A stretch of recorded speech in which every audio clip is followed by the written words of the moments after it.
This program in the last several months, we have explored the different varieties of bananas. Initially, ungedhania banana ni banana, but through this show and the very many farmers that we've had the privilege of visiting, we have learned that there are different banana varieties. For example, we have Grand 9, we have the Williams, we have the Giant Cavendish, and we also do have the plantains, which are now gaining a lot of popularity with our farmers right here in Kenya. We've also learned that banana is grown for both domestic purposes and international consumption as well. Now it's time for us to hear more from the voices who will be helping us wrap up our journey on banana farming in Kenya, and they're sitting ready in studio with me, ready to share a lot of insights when it comes to banana farming. Now to start on my far right, we have Mr. Philip Kashoka, a banana farmer. Karibu sana Kenya's Gold. Thank you so much for making time to be with us. We also do have Kezia Kariuki, who is an expert in food production, but today she will be majoring on banana farming. We also have Mr. Ndungu. Mr. Ndungu, habari ya leo? Mzuri sana. Karibu sana Kenya's Gold. Thank you. And he will be talking to us about banana farming, given he is one of the smallholder farmers who have benefited from this agri-sector. We also do have Mr. Elijah Wamishwe, who is a value addition and marketing expert. And finally, not a very new face on Kenya's Gold. Sometimes I do call him our co-host. We have Mr. Kimani Wakamau, who is a professional agronomist. Thank you so very much for making time to be with us today. We are very grateful. Now we're going to get into the conversation by hearing first from our farmers. Nitaanza na Mr. Ndungu, uniambie wewe unakuza variety gani ya bananas na pia shamba yako iko wapi hapa Kenya? Nitaanza na kusema pahali shamba yangu iko. Shamba yangu iko huko Kandara, na it's a small scale, I'm a small scale farmer. I own a shamba of something ni eka moja na nusu. Right. Na in that 1.5 acres, I got bananas, I got avocados, I also got a place where I do Napier grass for my cows. Right. So I intercrop, and I even got some trees of coffee. Right. Yes. Na umekuwa ukikuza bananas kwa miaka mingapi sasa? Bananas nimekuza miaka 15. Right. Good. I'll come to you later. Uniambie some of the benefits that you have gotten from the 15 years that you have been in banana farming. I'll come straight to you, Mr. Philip. Uniambie pia wewe unakuza ndizi sehemu gani ya Kenya? Are you a small scale farmer? Are you a large scale farmer? And also, what your journey has been like in banana farming? Asante. Mimi ukulima yangu mnafanyia Katanga katika Kiriaini location. Area yangu inaitwa Gadhanji. Na hapo Gadhanji nimeorganize wakulima pamoja na mimi, tunauza mandizi yetu tukiwa pamoja. Kwa hivyo tunauza na kilo. Right. Kufima hiyo na kilo, tunakubaliana na wale wanunuzi. Wakati huu kilo itakuwa pesa fulani, na tutaendelea hivyo mpaka wakati fulani kulingana na vile season zinaenda. Right. Maybe you can also tell us varieties gani ambazo unakuza wewe? Mimi niko na William Cavendish, na niko na Platin, na Grand 9. Right. Yes. Thank you so much for that. I'll come straight to you, Mr. Elijah. Yes, unajua anytime utaenda kwa soko, kuna wakati ambapo utakosa maembe, utakosa plums, utakosa passion fruit. But if there's one particular fruit that is almost always in season is bananas. Sure. Please talk to us about why as a country we're not doing much when it comes to value addition, because this is a fruit that we have almost all year round. Therefore, if you were to process it, then it means people will be in business all year round as well. What is the challenge in value addition of bananas? Thank you for having me today. Banana is, as you've said, is one of the best and the widely grown crop in Kenya. But when it comes to value addition of banana, people or the farmers haven't got into it, because one, they will wait until the bananas ripen and then they sell. But if they taste the value of that crop when it has been done value addition, and talking of value addition, it doesn't have to be a lot of things that you'll do to it. You just change it, the common form or value that it is. Even boiling is a value addition.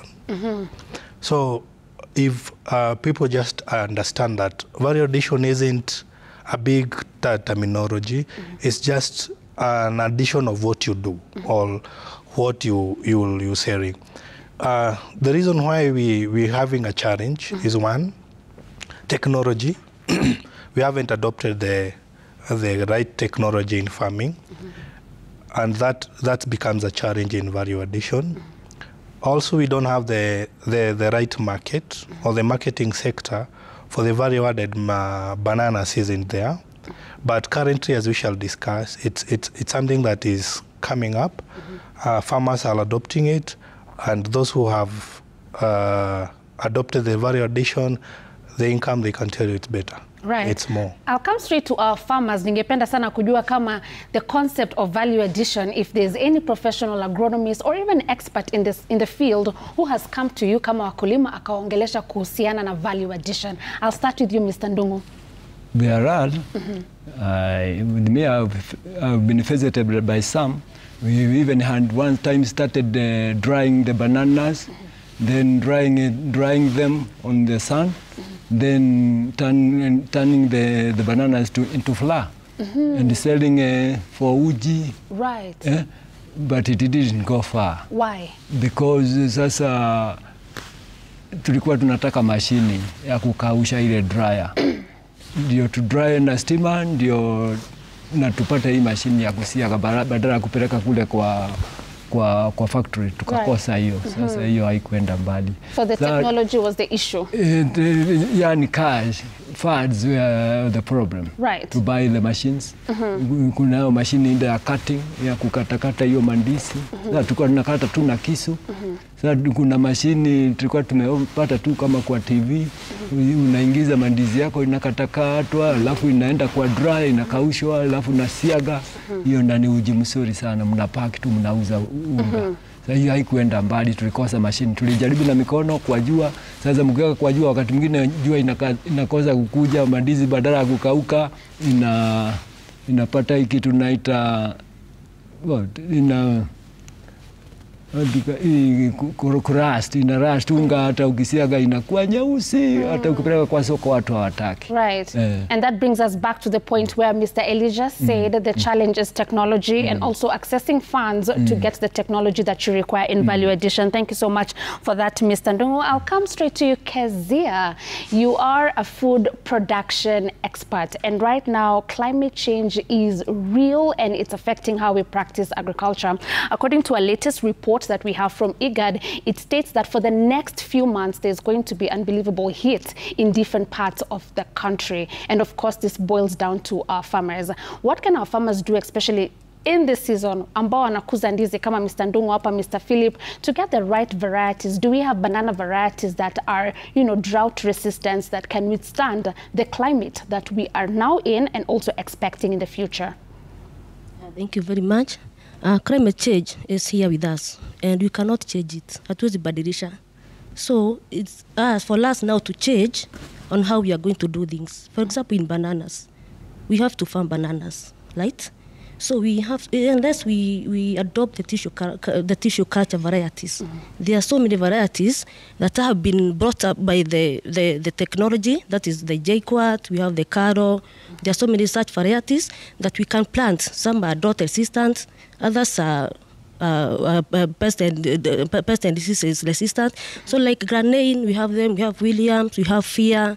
There are so many varieties. So for climate change, we can change on the varieties that we plant so that we can move on to production. Which varieties are not very favorable with the current climate that we have?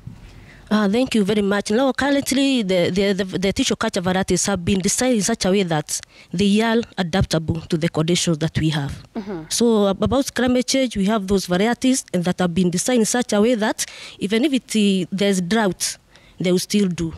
Yeah, thank you. So they can grow any of the varieties, but they try as much as possible to make sure that they have tissue cultured propagated seedlings. Yes, tissue culture propagated seedlings. And then the tissue culture, we say that they are free from pests and diseases, and they are drought resistant.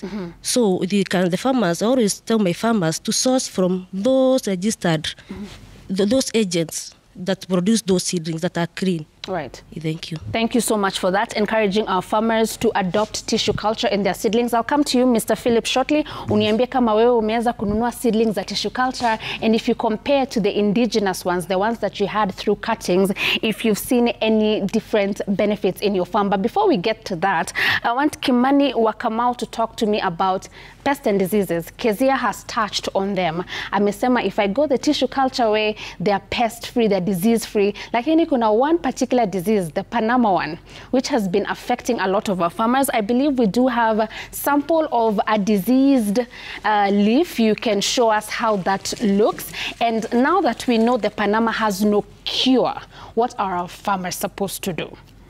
Thank you. Farmers have been having this challenge of Fusarium wilt or Panama disease. It's a disease that has commonly been affecting most of the varieties, but farmers can easily evade this disease by just going what Kezia has said, that go to a registered nursery by KEPHIS. It is supposed to have very clean materials, and for the tissue cultured ones, they are most of them like the FIA 100 and Judd Cavendish are quite resistant of this disease. What we are discouraging farmers is this thing of farmer to farmer connection. You're borrowing suckers from jirani, unamwambia nimepata dizi yako iko sawa, unabeba hiyo. So we are just asking farmers, we are not just discouraging them kuomba na kupeana, lakini ni vizuri pia wafuate kama hiyo mbegu yake ni safi. Right. So for things like pest and diseases, for pests, I would say that it's a matter of going for the clean material. Ukienda kwa zile mbegu safi, sababu wadudu wanapita tu. Kama vile tumesema mambo ya climate change. Kwa sasa tuko na wadudu wengi zaidi kwa mimea yetu. So ni farmers wafanye scouting, wakiona kuna pest, wanapambana nayo, pengine kwa madawa, kwa njia za kienyeji, ili pia wakuwe na usafi katika shamba lao. Right. So this is what I'll see in my farm if my banana trees are infested with Panama. This is part of how the Panama disease regenerates, and as you can see from this end, it is drying from this end, from green, it will go to the yellowish, and then it will go to darkish brown, and then definitely it will just die. Right. So you find that your banana, you are giving it a lot of water, or you are irrigating, or it is raining, but you still have these falling leaves. Initially, you will see like even the most young leaves are still drying up. Even the heart-like leaf that comes just before the flower, you will find that it is still drying. Right. So you'll find these leaves drying up, even the young shoots are drying up, and then it will look like a scut. Yeah, that's how you identify this kind of banana wilt disease. And now that there's no cure, in case it infests, it attacks my farm, what am I supposed to do as a farmer? You're supposed to, you remove all the stumps. It's quite tedious, it's quite challenging, and it is labor intensive. You're supposed to burn, you're supposed to bury, and then avoid doing the same kind of banana in the same field. So for this, if it comes to your farm, or your farm is become affected, there's no kind of a drug or anything that can be used to cure this. So the only thing you can do is to plant those disease-resistant varieties, like the FIA 100. But the only way out of this is just not borrow from your neighbor. Yeah. Usiende kukatiwa a sucker from your neighbor. True. So we should all go and buy, if you're not going the tissue culture way, if you're going to get suckers, you also get them from certified nurseries. Very true. I have our farmers here, and I'd like for our farmers to tell us some of the diseases. Ambazo, you've been a farmer for 15 years. Yeah. So Mr. Ndungu, I'll come to you. Niambie, 15 years, umepata magonjwa gani kwa shamba yako? And also Mr. Philip, you'll help me understand what are some of the diseases that you have faced, and you'll also tell me if you've experienced Panama disease. Mr. Ndungu? Tuna hiyo Panama hiyo imeongelewa. Tuna hii ingine imekuja inaitwa cigarettes, inaitwa sigara. Ati ndizi nafuta sigara, mandizi na katika. Ndizi nafuta sigara. I'll come to the expert and niambie hiyo shortly. Kunayo hiyo na sana hizo ndio sana usumbua mkulima. Great. Mr. Philip, niambie pengine wewe umekumbana na magonjwa gani kwa shamba yako? Magonjwa ambayo nimewahi kukumbana naye kama yale ambayo imesemekana na expert wetu hapa, na Ingine ni hiyo ya cigar head. Ukiangalia hiyo ndizi inaanza kukauka na huko mwisho inaanjia ikienda chini. Inakuwa kama sigara imewakishwa. Hiyo ni ugonjwa moja ambayo ina affect sana. Alafu ile ingine ni ile ya tunaita gani? Ile ya msanga ambayo inatokana na hiyo magonjwa. Alafu madisi naanza kukosa kutoka chini. Right. Yeah. I'll come back to you, Kimani Wakamau. Mr. Ndungu hapa amesema kuna hii imekuja ni kama ndizi inavuta sigara. And I want you to explain to us, you know, what disease is that? Do we have a sample here in studio that we can, you know, learn better from? Is that it? Yeah. Aha, so because hapo mbele ni ashi, oh, okay. Let me hold one. You can have this, yeah. Good. So this is what they're saying. Ndizi inakaa ni kama inavuta sigara. What do we call this disease? It's called the cigar head rot. The cigar head rot. Yeah, end rot, because as you can see from the end, it is rotting from the end, so inafananishwa na sigara. Right. But it is caused mostly by farmers not being very hygienic in their farms. So unapata wakulima wameweka ndizi, hawaja prune, imesongamana huko ndani, hawatoi matawi ile mzee. So unapata ndizi imekuwa overcrowded. Right. That's one reason why you find this kind of a disease, mostly in our varieties. But njia zake tu za kuzuia ni kidogo sana. Kusafisha shamba yako na pia mandizi isikuwe mingi. Kama sasa mvua ya El Nino ilikuwa, unapata ndizi moja iko na watoto 15. So unafaa you reduce them to around 5.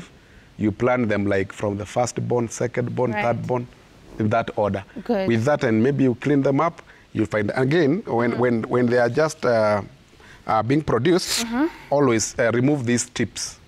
As you can see here, there is a tip in these. So if, when the bunches are coming out, there's always this tip that was had a flower. So we are always ask the farmers to remove them and make it very clean. Right. Again, after all this, after all this, then you remove the male flower, that one. Right, this one. That one is a male flower. We have to remove this one. You have to remove that one because it also encourages most of the pests to live inside there. Right. And the disease propagates from there. All right. Oh, yeah. Mr. Philip, Mr. Ndungu, mmesikia makosa yenu? Kwa nini mulipata cigar and rot? Usafi kwa shamba. Lazima tuzingatie usafi kwa shamba, si ndio? All right, thank you so much for that. I'll come to Mr. Elijah, and I'll want for you later on in the show to help me understand when we're talking about processing and value addition. Of course, there's a lot of waste that is generated from that. And I'd want for you to talk to us about sustainability in agriculture through value addition. How are we properly utilizing the waste? Is this something that every processing factory is considering and also following to the latter? You'll talk to us about that when you come back from this short commercial break. But before we do, of course, we have to tease our farm joke question of the day. Na nyinyi ndo mtanipatia answer ya hii farm joke. I can see some of you are already smiling. And the question we are asking you today is very simple. What's a bee's favorite part of a wedding? Sawa, what's a bee's favorite part of a wedding? Nyuki anapenda nini sana kwa harusi? Mtanipatia hiyo answer tukifunga kipindi. Sini sawa? All right, please also, if you're watching back at home and you have any questions regarding banana farming, we do have our farmers and experts with us right here in studio. Please feel free to send in your questions and also answers to our farm joke across all our social media platforms on Instagram at Kenya's Gold. Our SMS line is 22422 and our email is kenyasgold@royalmedia.co.ke. See you after this break.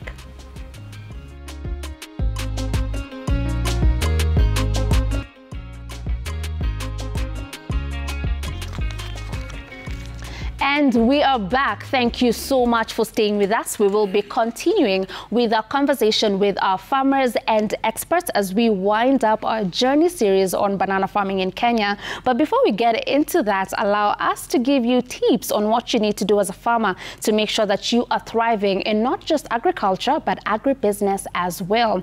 Now, one of the solutions that we are giving you is make sure that you are part of a cooperative society. Ungana na wakulima wengine, and remember, you only only need to be about 10 members to form a cooperative society. A cooperative society does serve as the voice of a farmer, because when you are in one, you do stand a higher chance of getting financial support from various financial institutions like the Cooperative Bank. You also get professional agronomy services. You're also guaranteed a market for your produce at the end of the season, and also you're guaranteed quality farm inputs. We are now at a season where a lot of farmers are waiting for the long rains so that we can start planting, and one of the things that we are doing, of course, is getting our seeds and our fertilizers. Please do make sure that you are part of a cooperative society, because you're going to get quality farm inputs. So dear farmer, usifanye vitu peke yako, be sure to be part of a cooperative society, and also at the same time take advantage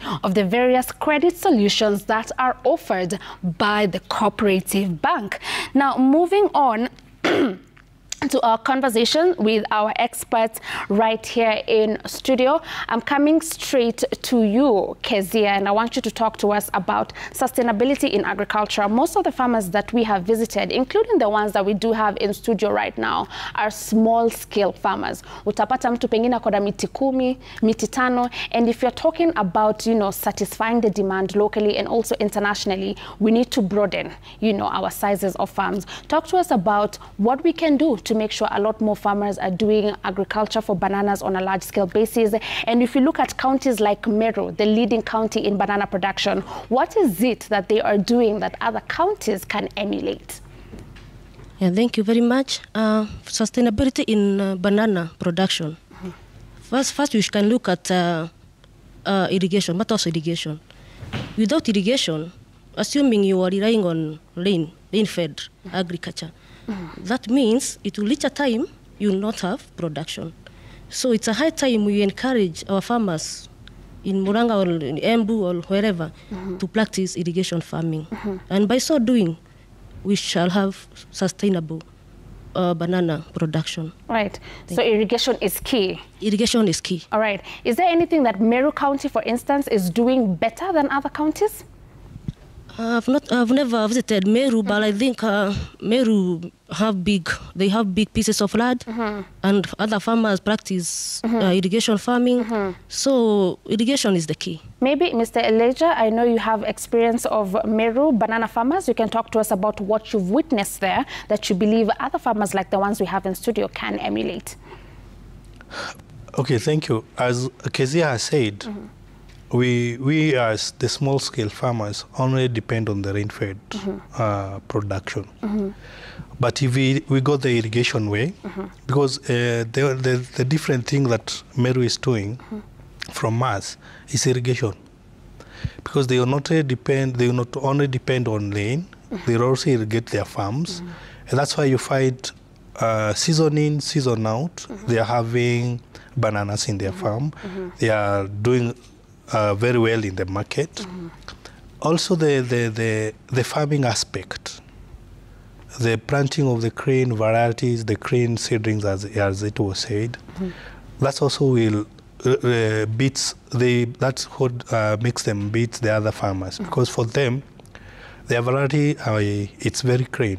Every seedling that they plant a grain variety. Right. So also on the grain planting material, farmers should also should go for the grain planting material. Right. Because once you don't have a grain planting material, you will you'll be recycling diseases and pests in your farm. Right. So other than now coming up or having more income, you start losing. At the end of the day, you'll become frustrated. Right. And you leave the enterprise. Right. But you leave the enterprise because you didn't do the right thing. But had you done the right thing, you would still be in the enterprise. Thank you so much for that. Now that we have our farmers here, I know Mr. Philip and Mr. Ndungu, both of you are using tissue culture. So of course you have clean planting material. But I'd like for you to tell us, kwa sasa, are you doing irrigation? Ndungu? Me, I'm doing irrigation. I have dug a borehole in my farm. Now I've got a little submersive, which gets the water to the surface. Then I got some little pipes. I irrigate my bananas. Right. But now, since I'm using electricity, There are these criminals, they are stealing my wires at night. Wanaenda waya za kusepa kwa nini sasa? Sasa nikienda asubuhi naenda kustart machine yangu, hakuna nini. Right. Hakuna wire. So theft is one of the challenges that you're wires facing. And these submersives. Anachukua anaenda. Right. But it's good to know that you're practicing irrigation in your farm. Even if you happen to visit there, you get the pipings there. Now what I don't have is just the wire just to connect the pump. Right. Mr. Philip? Yeah. Thank you. Kitu mimi na apply ni mulching. Ninapanda nyasi, yani desmodium all along between the bananas. They help to cover the ground so that when the sun comes, it doesn't go right directly to the soil. Right, so you're conserving your water through mulching. Lakini uko na mipango ya kwanza irrigation sometime soon? Hiyo ni kitu nimefikiria kwa muda, lakini nayo ikawa ni very costly. Kwa maana kama ndio utoe pump, nilikuwa na expert nitoe maji kwa mto. Na vile tulikuja tukaona ika cost a lot of money. Kwa hivyo hakuna namna ile ya funding. Kwa maana hiyo sio kitu kimetambulika. Unaweza kuomba pesa pale ama kwingineko. Kwa hivyo ukapakia wewe tu mkulima. Na kama mko na wengine mnafanya pamoja, wanakaa kama wewe, mnakaa kama wao. Kwa hivyo hiyo ndio changamoto ile iko na hiyo ukulima wetu. So you have intentions of going the irrigation way, but shidani, it's expensive, it's quite costly. And that is a conversation that we have had right here on the program, because you'd find for 1 acre of land, mkulima, to do drip irrigation would cost them about 170,000, which can be very costly to our farmers. So we definitely need to find ways on making matters irrigation more accessible and affordable to our farmers. Now coming to you, Mr. Kimani Wakamau, I want to understand more about the market space. Where do we export our bananas to, and which varieties are commonly exported? We majorly export our bananas to countries in Europe, and currently they are taking our bananas, although they are refusing to take other crops. But they only rely much. The demand is for plantain, and you realize why they are taking our bananas is because most of the bananas, like plantain, they are not mostly affected by diseases or pests.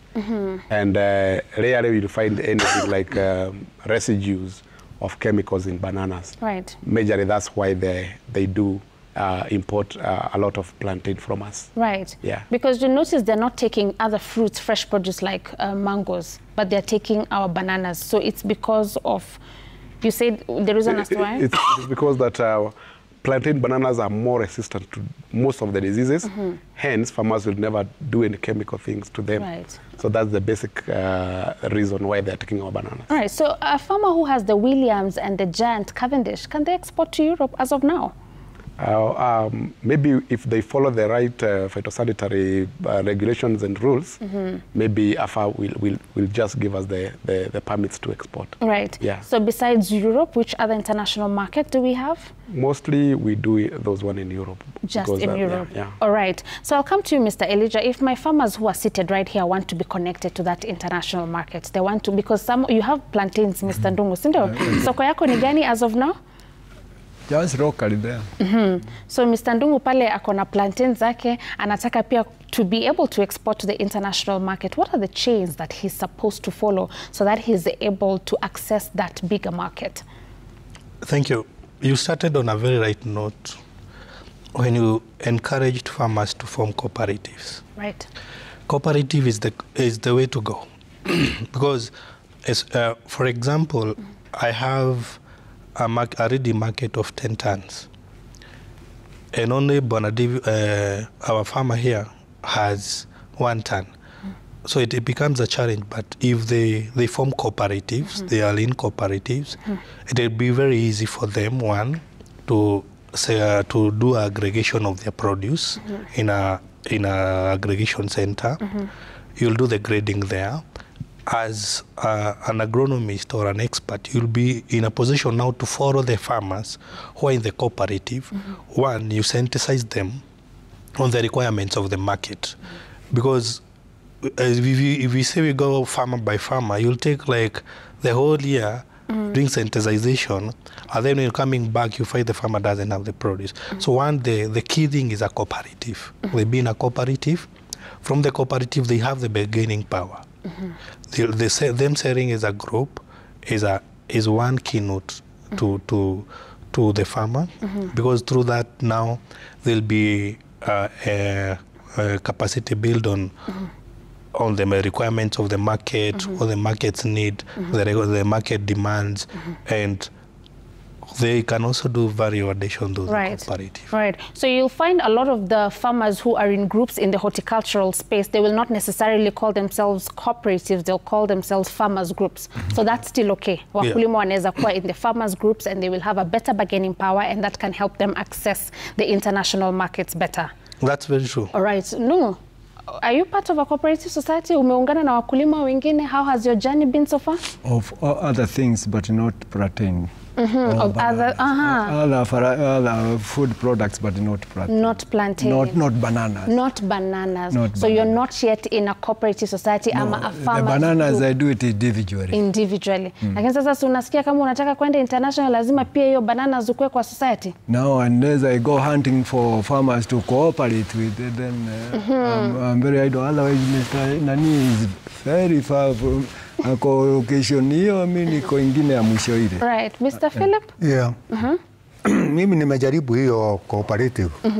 Hata nikaenda mpaka nikaregister. Niko na wakulima ambao wamefikia kama 400 na juu. Lakini shida umesikia ni gani? Ni soko.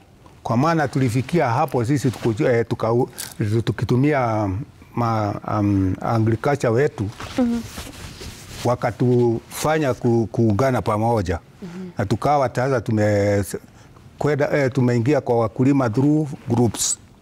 Tukifikia groups tukarudi tukatengeneza cooperative within our Katanga. Lakini the problem umesikia ni gani? Tukifikia hapo soko ikikosa na serikali nayo ikakosa kuweka nini effort kwa mkulima wa ndizi. Right. Kwa hivyo hakuna vile tunafanywa na serikali haingilii au hii ukulima wa ndizi kama ni wa mapato kwa mkulima. So the same way we put in a lot of effort, tunaongelelea kahawa, tunaongelelea chai, tunaongelelea cassava. We also want the banana farmers to be given the same consideration. Great, and we'll definitely follow up on that. We are taking another break. We come back with a lot more from our farmers and our experts as we wind up our journey series on banana farming in Kenya. Stay tuned.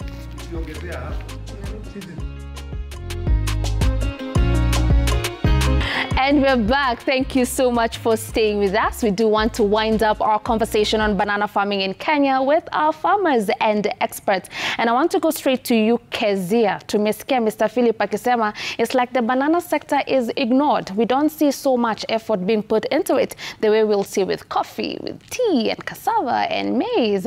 Why is that the case when it comes to banana sector? And are we having conversations to change this narrative? Yeah, thank you. I think it is ignored because, one, banana is a staple food. So even if haitakuwa exported, it will still be consumed. So watu wakulima wataweka, itaiva, watauza. So it will still be consumed. That's why, according to me, it is ignored. Right. Yeah. Kimani Wakamau, can we do better in that front? Yes, we can do better. We can just try to tell farmers that it can do more better. Yes. How can the government get in to help our banana farmers do better, get better? Just do the cold rooms, make sure that we have the, enough extension officers, and so that they can produce the best out of it. Right. Yes. So far, do we have any cold rooms that our farmers are benefiting from, banana farmers? Maybe, Ndogo, any cold rooms in your region, Mr. Philip? No. None at all. Do we have any that you know are working in whichever county in the country? I saw one in Makueni, but I have not seen any other. Right. Yeah. So a cold room for different fruits that farmers have. True. Right, but that is not something that has been, you know, tried and tested in other counties yet. Very well. Right, so we'll definitely also follow up on that to make sure that the technology that our farmers need is also given to them. Now, Kimani, you talked to us a lot about the diseases. Tuliona hiyo Panama, tukaona hii ambayo tulita Siga and rot. And I want you to talk to us about now pests. Which are the most common pests that you will attack our banana farmers, and what will I see in my crop? Now, whatever I'm holding here is a banana that has been affected by what we call thrips and sometimes scales. They'll just sclarify the skin of the disease of the banana, and as you can see, it is there. So basically, what we are telling farmers this planting season, when they go to the shops, when they go to the nurseries, go for the certified planting materials. Kwa zile mifuko zenye utanunua mbegu nazo, make sure that it has a kefis, something that is sticked on it, waruza hapo, na pia you make sure that hiyo mbegu iko registered, na ni kwa kiasi gani. Right. Yes. Thank you so much for that. In 20 seconds, Mr. Elijah, talk to us about, we now know that we export, even if it's kidogo, some bananas to the European countries. I want you to talk to us about if we're exporting any value-added products, and to which countries as well. Value-added products. It's now time that we are doing value addition. We have started on the local markets. We're doing the flour. There is also the wine, banana wine.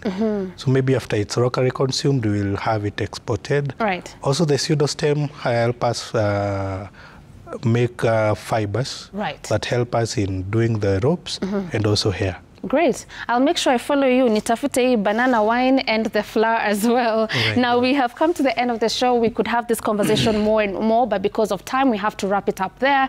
A very big thanks to you, Mr. Philip, a banana farmer, Kezia, a food expert, Mr. Ndungu, a banana farmer. Thank you so much for being here. Mr. Elijah, a marketing and value addition expert, and of course, Kimani Wakamau, who is also our co-host here, a professional agronomist. Thank you so much for making time to be with us today. And of course, we have to round up by you giving me answers to our farm joke question of the day, and we were asking you, what's a bee's favorite part of a wedding? Ndungu? The flower. A bee's favorite part of a wedding. Si wedding kuna kuwaga na flowers. Na nyuki ziatakimbilia maua. It's like, oh, okay, Kezia. The scent ya flowers. Scent ya flowers. Yes. Philip? Mahali wa yule bwana harusi na bibi harusi wako. Okay, Elijah? The honeymoon. Honeymoon. Kimani? Hiyo fungate. Fungate, okay. And the answer is honeymoon.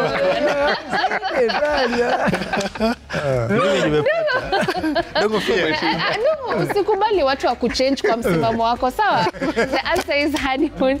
Now, thank you so much. We have come to the end of the show, and of course, the end to our journey series of banana farming. A special thanks to all the farmers that we did have the pleasure of visiting. Thank you so much. From next week on Tuesday, we will be focusing on maize farming in Kenya, which is the most important staple food in Kenya. So do look forward to that and more. Until then, have yourselves a fantastic evening.